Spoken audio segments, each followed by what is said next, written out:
আর এই জল্পনার মধ্যে আজ জরুরি বৈঠকে কংগ্রেস হাইকমান্ড, সব প্রদেশ কংগ্রেস সভাপতি এবং জিএসদের নিয়ে এই বৈঠক। এই বৈঠকের আলোচ্য সূচি কি এটা তো জানবোই, পাশাপাশি বৈঠকটা কবে ডাকা হচ্ছে। জ্যোতির্ময়, মমতা বন্দ্যোপাধ্যায় যখন সোনিয়া গান্ধীর সঙ্গে দেখা করলেন তার আগেই কি এই বৈঠকটা ডাকা হয়েছিল নাকি না তারপরে বৈঠকটা ডাকা হয়েছে? এই বৈঠকের আলোচ্য সূচিগুলোই বা কি?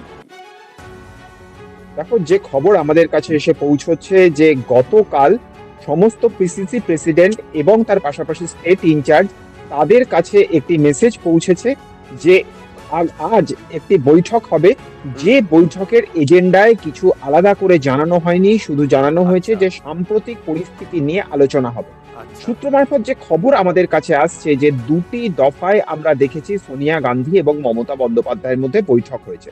অর্থাৎ ইন্ডিয়া জোটের বৈঠকে এক টেবিলে পাশাপাশি তারা বসেছেন, একে অপরকে তারা আলিঙ্গন করছেন, সেই ছবি আমরা দেখেছি। তার পরবর্তী ক্ষেত্রে প্রায় 55 মিনিট বৈঠক হয়েছে সোনিয়া গান্ধী এবং মমতা বন্দ্যোপাধ্যায়ের মধ্যে। এবং তার পরের দিন অর্থাৎ গতকাল রাহুল গান্ধী এবং অভিষেক বন্দ্যোপাধ্যায় তারা দুজনে প্রায় 88 মিনিট বৈঠক করেছে।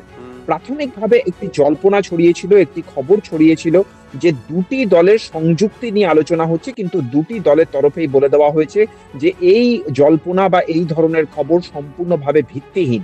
কিন্তু যে খবর আমরা পাচ্ছি সেটাও যথেষ্ট চাঞ্চল্যকর।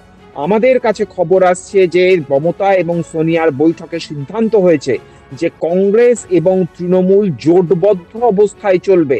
অর্থাৎ জাতীয় রাজনীতিতে ইন্ডিয়া জোটকে সুসংবদ্ধ করতে মমতা বন্দ্যোপাধ্যায় গুরুত্বপূর্ণ অনুঘটক হিসেবে কাজ করবেন এবং তার পাশাপাশি তিনি কংগ্রেসের নেতৃত্বকেও যে তিনি স্বীকার করে নেবেন সেই বার্তাটাও